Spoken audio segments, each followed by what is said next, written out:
जमलेल्या माझ्या तमाम हिंदू बांधवांनो, भगिनींनो आणि मातांनो,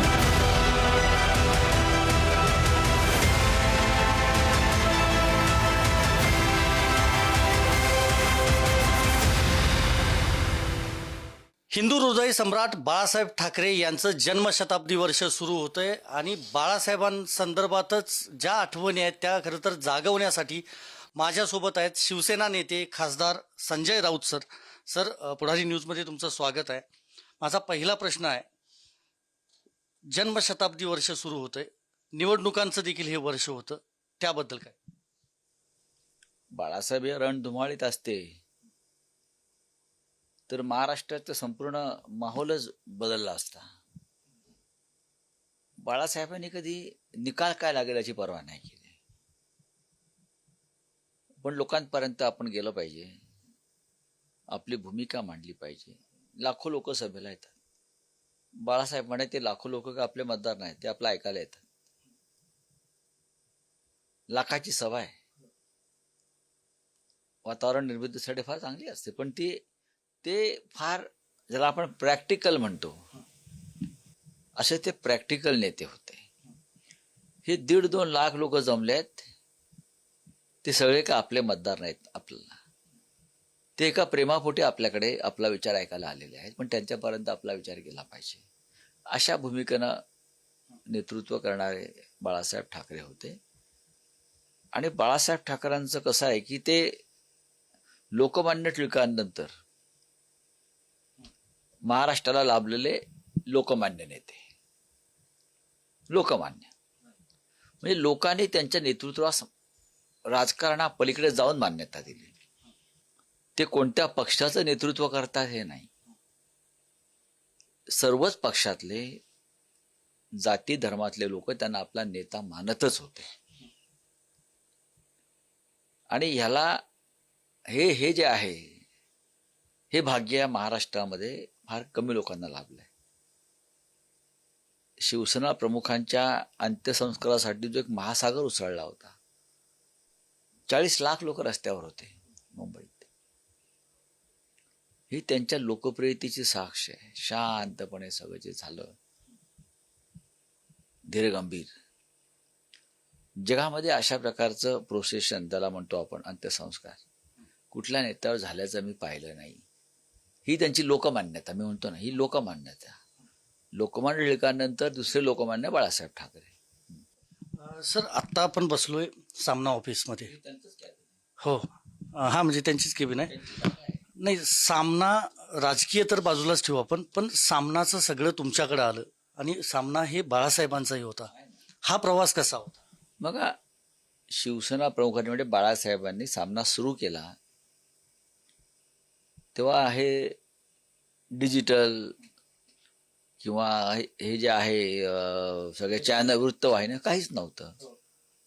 वृत्तपत्र हीच ताकद होती. बाळासाहेब स्वतः वृत्तपत्रात काम केलेले व्यंगचित्रकार म्हणून प्रसिद्धीस पावलेले जगविख्यात व्यंगचित्रकार आहेत. त्यांनी मार्मिक काढलं, मार्मिक लोकप्रिय झालं. ते त्यांचे अग्रलेख आणि त्यांची व्यंगचित्र, मग बाळासाहेब ठाकरे असतील, श्रीकांत ठाकरे असतील, आणि व्यंगचित्राच्या माध्यमातून समाज जागा गेला. पण जेव्हा राजकारणामध्ये ते सक्रिय झाले पूर्णपणे शिवसेनेच्या माध्यमातून, तेव्हा ते लक्षात आलं की भांडवलदारांची वृत्तपत्र आहेत आणि ते माझा विचार लोकांपर्यंत पोचू देणार नाही. त्यासाठी स्वतःचं एक वृत्तपत्र आपल्याला हवं आहे. कारण महाराष्ट्रातली सर्व वृत्तपत्र, काही अपवाद सोडले तर ते भांडवलदारांचीच होती. मोठे उद्योगपती, भांडवलदार, आणि त्यांचा विरोध होता बाळासाहेब ठाकरेंना. त्याच्यामुळे संपादकांवर दबाव असणं, अनेक गोष्टी आहेत. त्याच्यामुळे त्यांनी स्वतःचं वृत्तपत्र करण्याचा ध्यास घेतला आणि त्यातून हा सामना निर्माण झाला.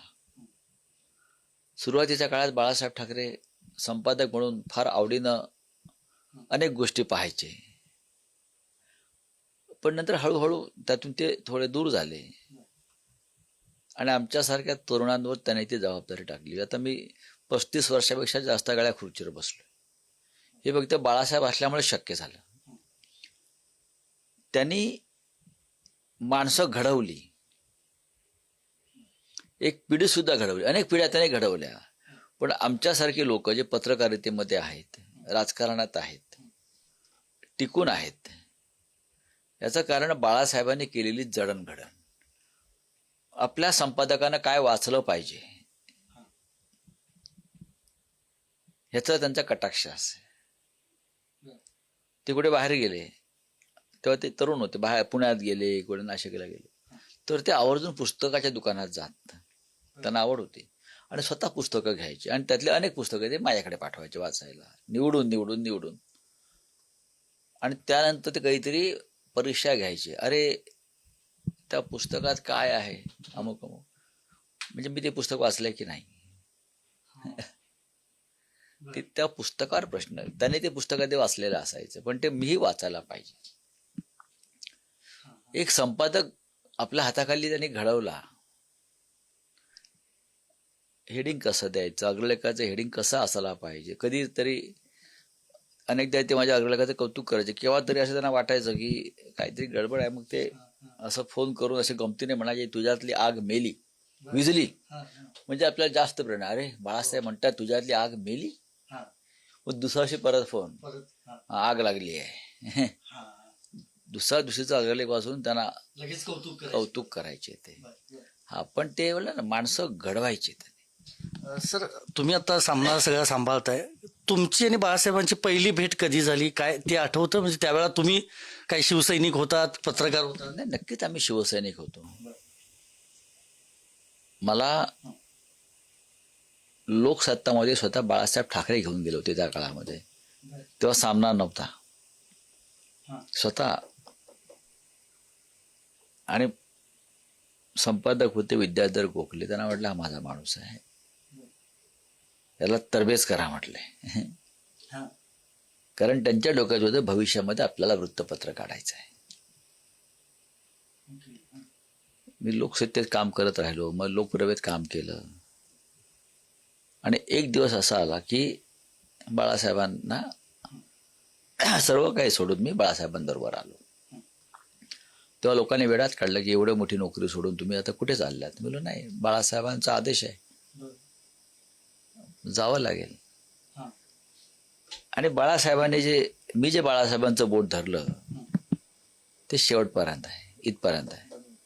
कधी सोडलं नाही ते. जेव्हा आलो सामनामध्ये थेट कार्यकारी संपादक म्हणून आलो, तेव्हा माझं वय 29 वर्ष होतं फक्त. आज मी 65 वर्षाचा आहे. पण सर, अशी एखादी आठवण आहे ज्यावेळेला बाळासाहेबांनी प्रचंड कौतुक केलं आणि प्रचंड रागावले पण तुमच्यावर? नाही, बाळासाहेबांचा राग हा आम्ही नेहमी, बाळासाहेब आहेत ते, पण कौतुक बाळासाहेबांनी माझं अनेक ठिकाणी जाहीर शिवतीर्थावर केलेलं आहे ना. शिवतीर्थावर केलं आहे. किंबहुना महाराष्ट्रात जेव्हा प्रथम सत्ता आली, मनोहर जोशी मुख्यमंत्री झाले, ती सत्ता 1995 आली, तेव्हा माननीय बाळासाहेबांनी जाहीरपणे माझं कौतुक केलं की सत्ता आणण्यामध्ये अजून एका व्यक्तीचा वाटा आहे महत्वाचा, तो म्हणजे संजय राऊतांचा आणि सामनाचा. हे त्यांनी जाहीरपणे केलेलं आहे, अनेकदा केलेलं आहे. त्यांच्या राग कधी बघितलाय त्यांचा? काय घटना, काय प्रसंग? अनेक घटना असतात ना. बाळासाहेबांचा राग हा एखाद्या आशीर्वादासारखाच असतो. ते काय उगाच रागवत नव्हते ना. आमचा सुधारणा व्हावी, आम्ही चुकलो असू तो, म्हणून तो राग असायचा. आणि बाळासाहेबांचा सगळ्यात जास्त राग, लोभ, प्रेम हा मी अनुभवलेला आहे बरं का. हा जो फोन आहे इथे, आता तो वाजत नाही, हा फक्त बाळासाहेबांसाठी होता. तिथून ते बोलायचे असं हॉटलाईन पद्धतीचा. बाळासाहेब थेट तुमच्याशी बोलायचे. हो. आणि एखाद्याचं कौतुक करावं ते बाळासाहेबांनीच. सामनातल्या मी लिहिलेल्या एखाद्या विषयाचा असेल, अग्रलेखाचा असेल किंवा अन्य काही असेल, अगदी फार मोठ्या दिलदारीने ते कौतुक करायचे, लोकांना सांगायचे. कोणी प्रमुख पाहुणा आला आणि मी तिथे असेल तर ते आवर्जून ओळख करून द्यायचे. Meet my firebrand editor Sanjay Raut. हे बाळासाहेबांचं मन फार विशाल आणि मोठं. ते आपल्याला बाळासाहेबांनी आपल्या सहकारांना मोठं केलं. ही त्यांच्या नेतृत्वाची फार मोठी पावती आहे की जो नेता आपल्या सहकाऱ्यांना घाबरत नाही हा मोठा होईल म्हणून, तो मोठा नेता. बाळासाहेबांनी आमच्यासारख्या लोकांना नेता बनवलं. हा, बाळासाहेब नसते तर संजय राऊत 25 वर्ष दिल्लीत असते का? हा, सामान्यातल्या सामान्य माणसाला बाळासाहेबांनी शूर आणि वीर बनवलं, नेतृत्व दिलं, जात न विचारता लोकांना मोठं केलं. आम्ही त्यांचे लाभधारक आहोत, लाभार्थी आहोत ना, सगळे आहोत ना. ते मान्य केलं, कृतज्ञता ही मान्य केली पाहिजे. सर, बाळासाहेबांचे शत्रूही होते, मित्रही होते राजकीय. त्यांच्याबद्दल काय असायचं बाळासाहेबांना? बाळासाहेबांना कोणी शत्रू होता असं मला वाटत नाही. ज्यांना आमच्यासारखी तेव्हाची मुलं हा बाळासाहेबांचा शत्रू आहे असं म्हणून आम्ही जे लढत, त्या सगळ्यांबरोबर बाळासाहेबांचे राजकारणापलीकडले मधुर संबंध होते. बाळासाहेब बसून मातोश्रीवरती मुलायमसिंग यादवांशी बोलायचे, कधी कधी लालू यादवांना फोन लावायचे, कधी नरसिंहरावांशी चर्चा करायचे, मनमोहन सिंगांना फोन लावायचे. बाळासाहेबांना काही वर्ज नव्हतं. सगळ्यांना वाटायचं मी बाळासाहेबांशी बोलायला पाहिजे किंवा बाळासाहेबांचा संपर्क ठेवला पाहिजे.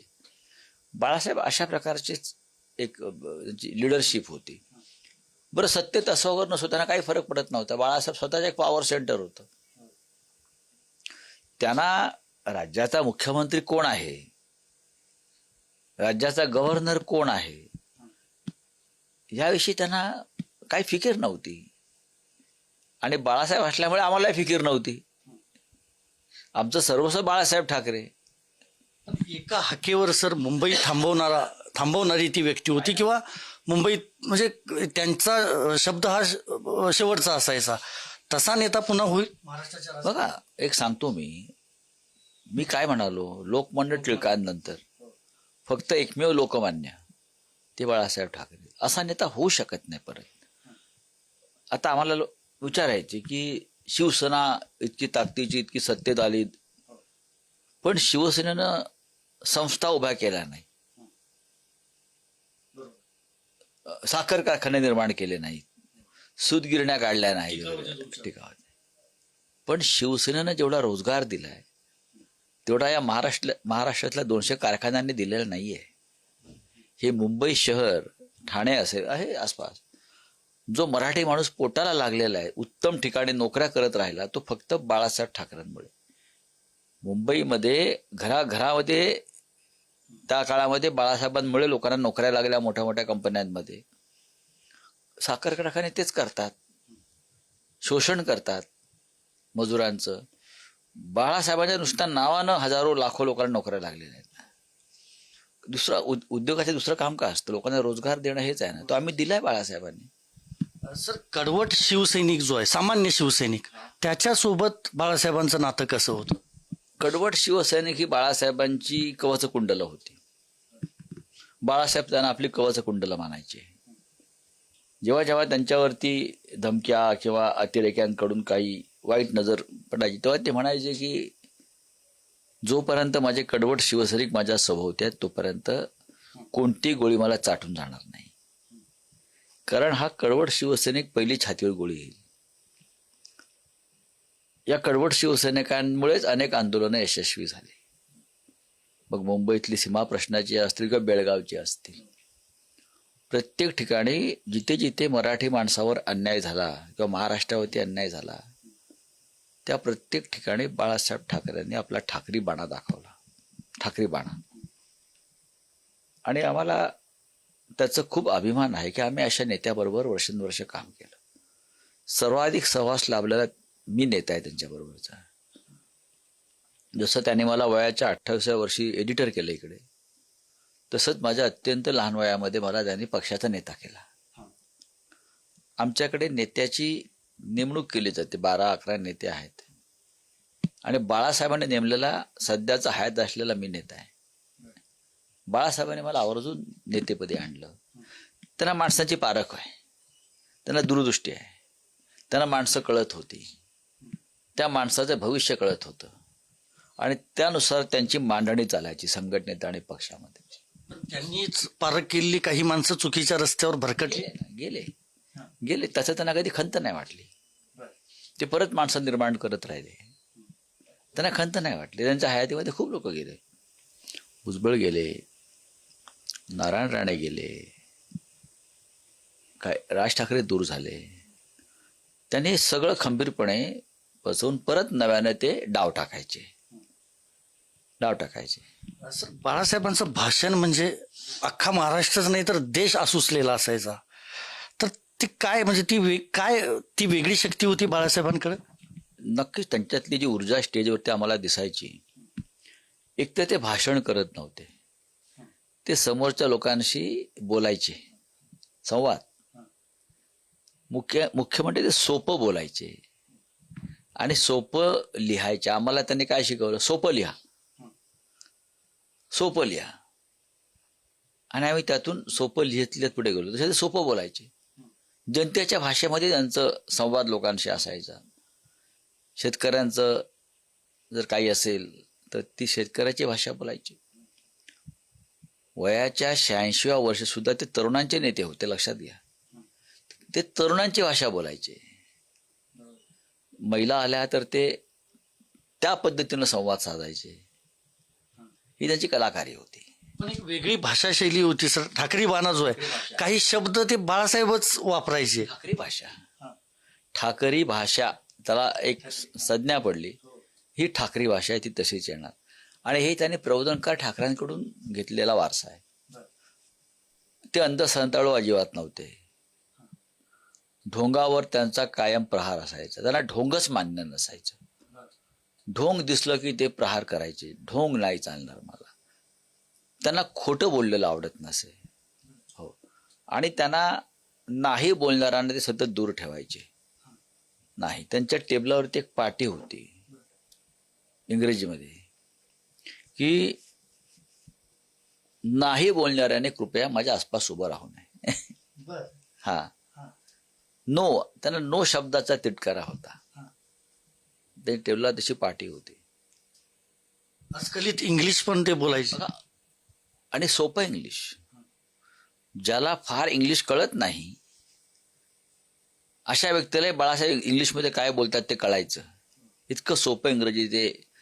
बरं, ते पदवीधर नव्हते, ते कॉन्व्हेंट स्कूलमध्ये शिकले नाहीत, ते मॅट्रिक पण नव्हते, पण जगभरातल्या प्रमुख वृत्तपत्रात त्यांचं कार्टून्स इंग्रजीमध्ये पहा तुम्ही. इंग्रजीमध्ये त्यांचे अनेक कार्टून्स फ्री प्रेसमध्ये असतील किंवा लंडनमध्ये असतील, अमेरिकेत असतील, जपानमध्ये त्यांची कार्टून्स इंग्रजीमध्ये प्रसिद्ध होते. स्वतः ते करायचे. कारण प्रचंड त्यांचा शेवटपर्यंत ते विद्यार्थी होते. बाजूला डिक्शनरी घेऊन बसायचे. एखादा शब्द आडला की लगेच डिक्शनरी. ही जी जिज्ञासा असते की मी परिपूर्ण असायला पाहिजे आणि जर मला एखादी गोष्ट येत नसेल तर मी त्याचा शोध घेतला पाहिजे.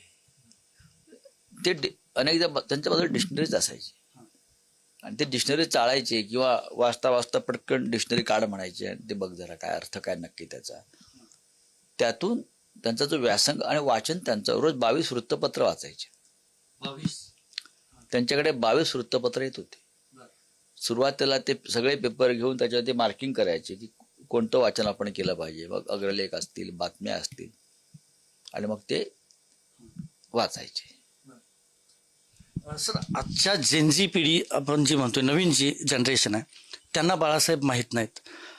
काही प्रश्न खाजगी म्हणणार नाही मी त्यांना, मात्र बाळासाहेबांना जाऊन त्यांचं खाण्याचं दररोजचं म्हणजे आवडीचे पदार्थ असतील किंवा त्यांचं व्यक्तिगत काय तुम्हाला माहिती आहे त्याबद्दल काय? नाही, व्यक्तिगत खूप माहिती आहे, म्हणजे सांगण्यासारखं नाही. बाळासाहेब खायचं ना, काय आवडायचं पण नाही, असं आहे की ते हळूहळू वयानुसार त्यांच्यावर बंधनं आली खाण्याची. पण आपण काय खातोय आणि काय पितोय हे त्याने कधी लपवून नाही ठेवलं ना.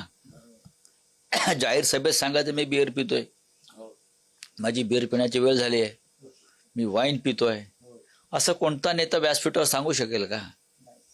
त्याच्यामुळे त्यांची खाण्यापिण्याविषयी त्यांनी जाहीरपणे सांगितलेलं आहे. सर, शिवसेना स्थापन झाली मुळात मराठीच्या मुद्द्यावर, छत्रपती शिवाजी महाराजांना आदर्श धरून. बाळासाहेबांच्या मनात काय होते शिवाजी महाराज? तुम्हाला सर्वस्व होतं त्यांचं. प्रत्येक वेळा ते छत्रपती शिवाजी महाराजांच्या वर्तणुकीचं आणि कार्याचं उदाहरण शिवसैनिकांनी महाराष्ट्राला द्यायचे. म्हणून जेव्हा पहिलं सरकार आलं तेव्हा त्यांनी शिवशाही म्हटलं. मला छत्रपती शिवाजी महाराजांच्या प्रमाणे शिवशाही हवी. म्हणजे इतका तो महाराजांचा विचार त्यांच्या हृदयात खोलपर्यंत होता. त्यांनी शिवशाही म्हटलं त्याला. आणि शिवशाही या नावानं अनेक प्रकल्प सुरू केले. शिवशाही झोपडपट्टी पुनर्विकास योजना असेल किंवा शिवशाही बस सेवा असेल किंवा इतर काही असेल, पण त्यांनी आपल्या राज्याला किंवा सरकारला शिवशाही या नावानं संबोधित केलं. हेच त्यांचं छत्रपतींवरचं अढळ निष्ठा आणि प्रेम. सर, आज जर बाळासाहेब हयात असते तर पक्ष फुटला असता. एक लक्षात घ्या की बाळासाहेबांचं मोठेपण याच्यात आहे की आजही सामान्य माणसाला वाटतं की आज बाळासाहेब हवे होते. बाळासाहेबांना जाऊन जवळजवळ 13 वर्ष होत आली, पण आजही काही घडलं, संकट आलं, संघर्ष आला की माणूस म्हणतो आमच्याकडला, अरे आज बाळासाहेब हवे होते. याचा अर्थ महाराष्ट्राचं इतर नेतृत्व हे तोलामोलाचं नाही, म्हणून आज बाळासाहेब हवे होते याची आठवण प्रकर्षाने महाराष्ट्राच्या जनतेला होते. तुम्हाला व्यक्तिगत कधी पक्ष फुटल्यानंतर आता ज्या काही अडचणी आल्या उद्धव ठाकरेंसमोर, पक्षासमोर, तुम्हाला वाटलं आत्ता बाळासाहेब हवे? मला तर रोजच वाटतं ना. त्यांच्या स्मरण केल्याशिवाय माझा दिवस उजाडतच नाही किंवा मावळत नाही. म्हटलं की त्यांच्याबरोबर प्रदीर्घ काळ मला त्यांचा सहवास लाभलेला आहे. बाळासाहेब ठाकरे नसते तर संजय राऊत नसता, ते नसते, त्यांच्या सहवासात मी आलो नसतो तर आज इथे बसलेले संजय राऊत तुम्हाला दिसले नसते. माझ्यासारखे अनेक लोक त्यांनी घडवलेले आहेत आणि ते असल्यामुळे घडवलेला हा माणूस कधी बिघडला नाही. तर नक्कीच मला वाटतं ना बाळासाहेब हवे होते, बाळासाहेब असायलाच हवे होते आणि ते आहेत तसं आमची एक भावना आहे. आमचा बेळगाव सीमा प्रश्न बाळासाहेबांच्या प्रचंड जिव्हाळ्याचा होता, तो आजही सुटलेला नाही. त्यासाठी बाळासाहेबांनी आंदोलनं केली स्वतः. शिवसेनेच्या एका आंदोलनात आमचे 69 लोक मारले गेले सीमा प्रश्नाच्या संदर्भात. मुंबई 3 दिवस बंद होती. जेव्हा जे बेळगावचे लोक मुंबईत यायचे तेव्हा पहिले त्यांचं जे स्टेशन होतं ते मातोश्री होतं. तिकडल्या अनेक आंदोलनांना बाळासाहेबांनी मदत केली. बेळगाव सीमा भागातल्या नेत्यांशी बाळासाहेबांचा नेहमीचा संपर्क होता.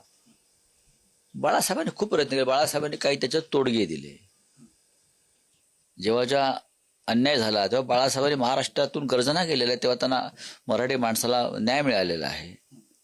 बाळासाहेबांनीच बेळगावच्या मराठी माणसांवरचा अन्याय थांबावा आणि म्हणून त्याने विशाल गोमांतकचा पर्याय दिला आणि त्याचं स्वागत झालं. पण त्यावेळेला काही लोकांनी त्याला विरोध केला, विशेषतः बेळगावातल्या काही नेतृत्वानं, की जर बेळगाव या क्षणी महाराष्ट्रात येत नसेल आणि कानडी जुलूम अत्याचार सुरूच राहत असेल तर बेळगावसह सीमा भाग हा गोव्याला जोडावा आणि विशाल गोमांतकाची योजना अंमलात आणावी ही बाळासाहेबांची भूमिका तेव्हा होती आणि त्याला वसंतदादा पाटील वगैरे सगळ्या तेव्हाच्या प्रमुख नेत्यांनी पाठिंबा पण दिला होता. पण तरीही काही लोकांचा विरोध झाला, नाहीतर बाळासाहेबांच्या हयातीत बेळगावचा प्रश्न सुटला असता. सर, 13 वर्ष झाली बाळासाहेब जाऊन. काय वाटतं, कुठलं स्वप्न अजून अपूर्ण राहिलंय बाळासाहेबांचं? बाळासाहेबांनी त्यांच्या हयातीत त्यांची सगळी स्वप्न पूर्ण केली. आता आमच्या पुढल्या पिढीचं काम आहे त्यांनी पाहिलेली स्वप्न टिकवणं. बाळासाहेब असते तर आज जे काय राजकारणात पैशाचा चिखल माजलाय तो माजला नसता. काय शिक्षा केली असती बाळासाहेब? बाळासाहेबांचं एक वाक्य मला आठवत आहे. हे जेव्हा आमदारांचं, खासदारांचं बेडूकुड्या पाहिल्या त्याने एकदा काही काळ, ते एवढंच बोलले, यांच्यापेक्षा वेशा परवडल्या. त्या निदान निष्ठावान तरी असतात काही काळासाठी. हे बाळासाहेब ठाकरे होते. सर, शेवटचा प्रश्न. बाळासाहेबांबद्दल साहित्य उपलब्ध आहे, चित्रपटही निघाला, अगदी मराठीत निघाला, इतर भाषेत, हो तुम्हीच काढला. आत्ता संपादक म्हणून, शिवसैनिक म्हणून, खासदार म्हणून बाळासाहेबांचा एक सच्चा सहकारी पण म्हणू शकतो मी, काही लिहून ठेवणार आहात? काय बाळासाहेबांविषयी मी शक्यतो बोलायचं आणि लिहायचं टाळतो, कारण ते माझ्या अंतरंगामध्ये आहेत. त्यांच्या सहवासामध्ये मी अनेक घडामोडी फार जवळून पाहिल्या आणि विश्वासानं मला त्यांनी त्या बघू दिल्या. अनेक बैठका असतील, अनेक गाठीभिटी असतील, त्यांच्याबरोबरचे अनेक संवाद असतील, अनेक डावपेच असतील, अनेक पेच असतील. हे मी त्यांच्याबरोबरीनं पाहिलेलं आहे, अनुभवलेलं आहे आणि त्यांनी मला त्यात सहभागी करून घेतलं एका विश्वासानं. त्याच्यामुळे आता त्या सगळ्या विषयांवरती लिहायचं, बोलायचं हे योग्य नाही, कारण गोपनीयता जे असते तोच विश्वास असतो. आणि बाळासाहेबांचं आयुष्य हे खुलं किताब होतं, काही लपून नाही राहिलं. त्यांच्यावरती काय लिहायचं? बाळासाहेब ठाकरेंविषयी काही लपूनच राहिलेलं नाहीये, ते स्वतःच सांगायचे. मी त्यांच्या जवळजवळ 100च्या आसपास मुलाखती घेतल्या, त्याचं पुस्तक पण आलं. त्याच्यावर बाळासाहेब असं म्हणाले की ह्या ज्या मुलाखती आहेत तीच माझी आत्मकथा आहे, त्याच्यापेक्षा वेगळं काही नाही. हां, खूप खूप धन्यवाद सर, पुढारी न्यूजशी संपर्क साधल्याबद्दल. तर हिंदू हृदय सम्राट बाळासाहेब ठाकरे यांच्याबद्दल लिहिण्यासारखं बरंच आहे, पण लिहायची गरजच नाही, ते माझ्या अंतःकरणात आहेत, असं खासदार संजय राऊत यांनी पुढारी न्यूजशी बोलताना सांगितलं आहे. व्हिडिओ जर्नलिस्ट स्नेहल चव्हाणसह मी संदीप राजगोळकर, पुढारी न्यूज, मुंबई. जमलेल्या माझ्या तमाम हिंदू बांधवांनो, भगिनी आणि मातांनो,